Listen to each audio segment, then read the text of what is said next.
Hello my viewers, this is Gashis Kaman TV and your host remain Gashis Kaman, the tallest man in Africa. And today I want us to look at some factors that will make Raila president.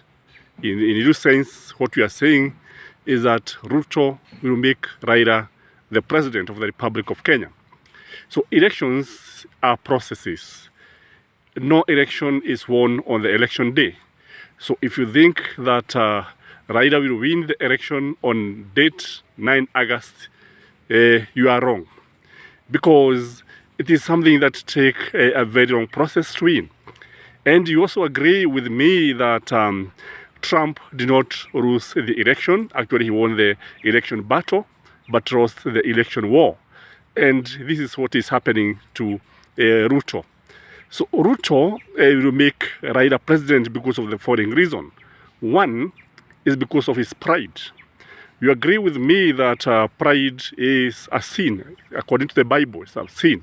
And even in the book of Proverbs, it's a proverb that talks about sin. Pride comes before a fall. Kwa sababu, if you look at Ruto, the man is full of himself. The man doesn't think other people are correct. He thinks he's the only person who knows everything. He's Mr. Know-it-all. He's actually fearing, he feels that sometimes hata ako karibu sana na Mungu. Kwa sababu utamwona wakati mwingine akisema sisi tukiwa na Mungu wetu, tukiwa as if others don't have time for their gods. So he feels that God is only thinking about him. It's only planning for him. Jambo hili, unajua, what I want to say is that proud people don't win elections. If you look at, for example, at erratic Trump, huyu mtu hakuwa sio kwamba alikuwa mbaya sana, lakini the man alijitokeza kama mwenye madoido, mwenye marigo, mwenye mikogo. And you see, as a man you should not be proud. You don't be proud of anything. Just be contented. God loves humility. God loves people who are humble. But if you look at the DP is full of himself, a man full of himself who is a Mr. Know-it-all, who actually don't have even advisors. The second reason why I think Ruto will make Raila president is because heaven seems to have conspired to make Raila the president. Kwa sababu unapoangalia utaona kwamba kule kutoelewana na rais, kule kuwa ameubwa akiwa mtu mwenye mikogo, that is Ruto. Mambo haya ni kama bigu yenyewe imekubali. Actually, what is remaining is for this man to be sworn the president.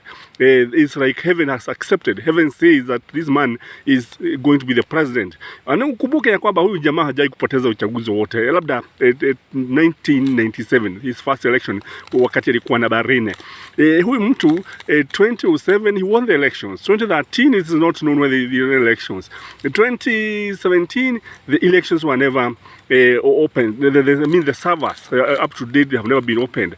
So like now, it's now the time for him. If God says that this man will be the president of the Republic of Kenya, who are you? Wewe ni nani kusema ati haitawezekana? Inawezekana. The other thing is that if you look at Ruto is actually a political gambler. Kwa sababu ukiangalia, look at the way he is castigating the budget. In fact, the man feels that ni kama yeye anafaa kutengeneza bajeti.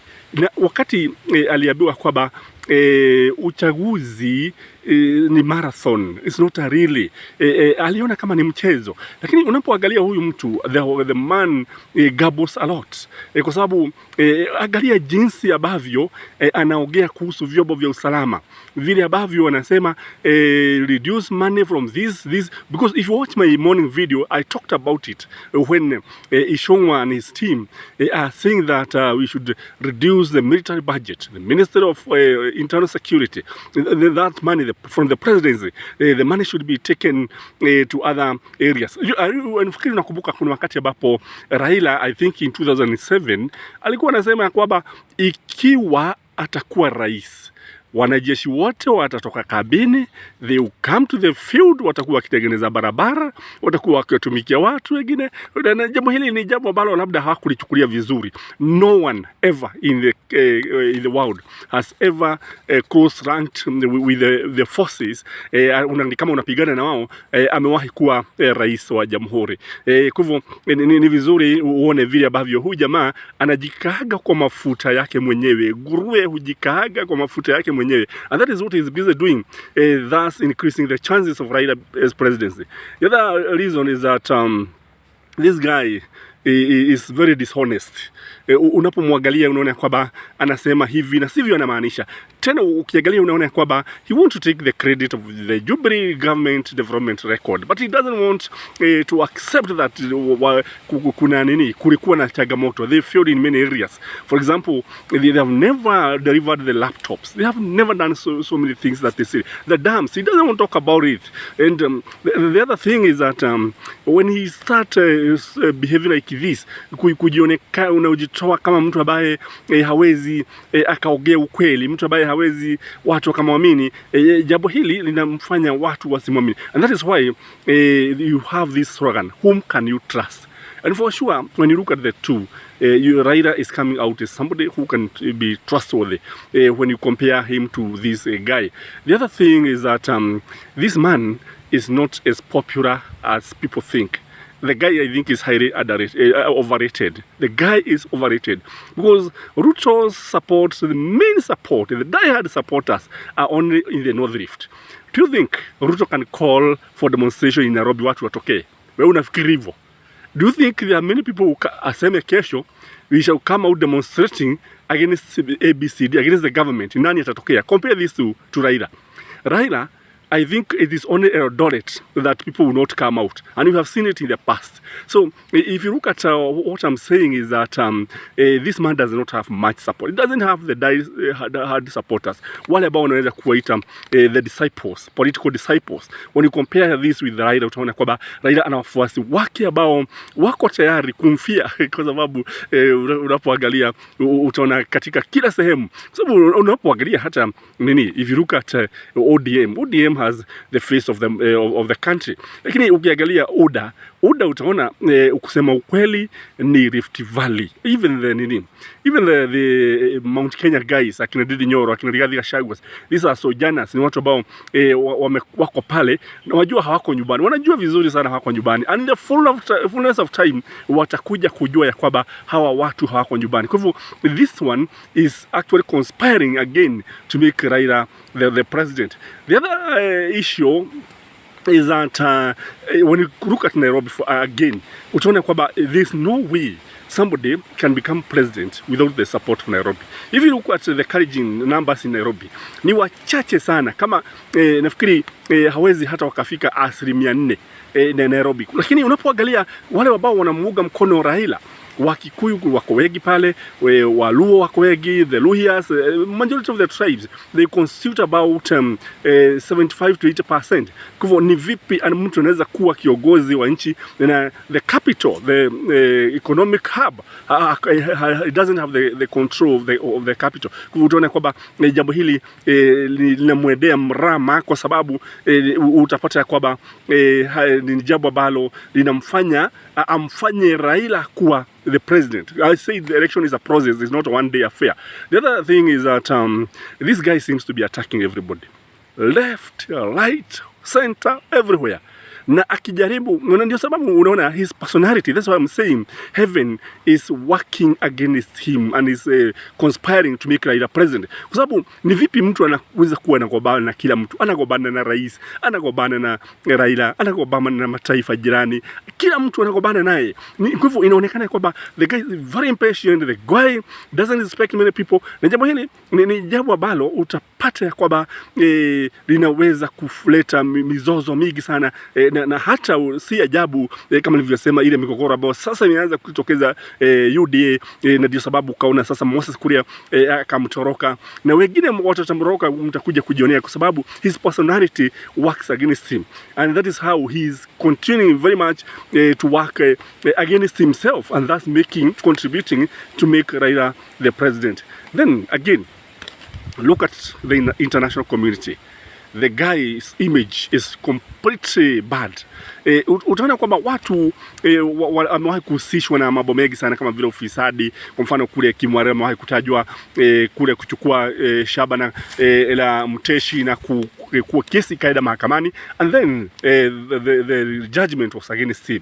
And this one, the international community seems to have a very negative attitude about him. Now, when you don't have the goodwill of the international community, basi jambo hili litamwadhiri sana matokeo yake. Kwa hivyo people are capable of seeing. Watu wanaona vile nini, kwa sababu unatuambia vipi, ni vipi utafanya kazi vizuri ikiwa huna mlahaka mwema, huna uhusiano mzuri na the international community. How you cannot convince anybody. Kwa hivyo this way, that's why I'm saying he is still making Raila president, because when you compare with Raila's goodwill, that is why you are talking of Madera moment. In fact, wakati ujamaa Raila, wakati his swearing in ceremony, utaona wale watu watahudhuria. Wewe angalia, if you are there, you have not subscribed to my YouTube channel, kindly hit the red button and the thumbs up, and I thank you very much for those who have continued to subscribe.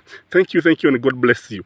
The other issue ambayo itamfanya amfanye Raila kuwa rais in the class war that he has started between the rich and the poor. Look at the war that he's waging against the Mount Kenya rich guys and other guys. Utaona kwamba jambo hili si jambo nzuri, si jambo ambalo linaweza kuleta mambo mazuri, ni jambo ambalo unajua hawa watu ni matajiri sana. Ni watu ambao wameajiri watu wengi sana, because you cannot convince me that people who own factories, who own industries, ati wafanyikazi wake watakufuata na unapiga mwajiri wao, because you are working against their boss. Then how are you going to ensure that there is harmony in the labor market? Kwa jambo hili utaona likimwedea mrama. Jambo lingine ni kwamba unapomwangalia utaona kwamba this guy has zero knowledge on the economy. Hana ujuzi wowote wa kiuchumi. Yes, politically the guy ako na ujuzi, lakini when it comes to the economy, this guy and I remember I said the guy advises himself, nobody advises him. Kwa hivyo unapomwangalia utaona kwamba amekosa maarifa. You can't compare him with Kibaki, for instance, kwa sababu Kibaki was very much informed, he was an economist. Hiyo hata mambo ya kieda mrama alikuwa anajua, na sababu ilikuwa rahisi kwake kuweza kuikarabati nchi vizuri. The statecraft requires somebody with at least knowledge. Unajua when you look at Uhuru studied, I think, economy and political science. This guy is a scientist. He studied zoology and botany. Kwa hivyo he doesn't have, although unapoangalia sasa wale watu ambao wanamuongoza kama vile Ishongwa, si unaona, si mtu ambaye unaweza kukategemea sana, kwa sababu hata yeye anahusishwa na mambo mengi. Jambo lingine that make Raila president is his running mate. You know, this guy is likely to go for Rigathi Gachagua. Akimchagua Rigathi Gachagua, end of the game. Kwa sababu Rigathi Gachagua is somebody with court cases. Is somebody who is not popular. Is somebody who has no following. Is somebody, hata Madhira, I think he will find it rough. Kwa sababu unapomwangalia utaona pamoja na wale wengine ambao wanaweza kuwachagua. Sema kwa mfano hata asipomchagua Rigathi Gachagua. Tuseme kwa mfano Dede Nyoro. Dede Nyoro anaenda wapi? Surely, for sure.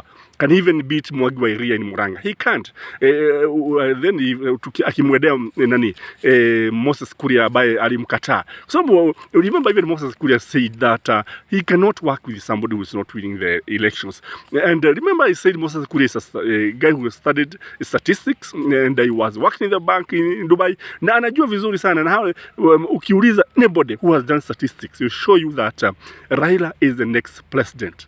And I can tell you for sure that Raila will be the next president, and the systems and everything are working for him, and this guy is going to win. And when I talk about the system, I mean everybody. You, me, even the international community. This is somebody who has a head start. This is somebody who is going to win these elections. And you can take this to the bank that the next president is Raila Amolo Odinga. Enjoy your day. This is your host, Gashis Kaiman.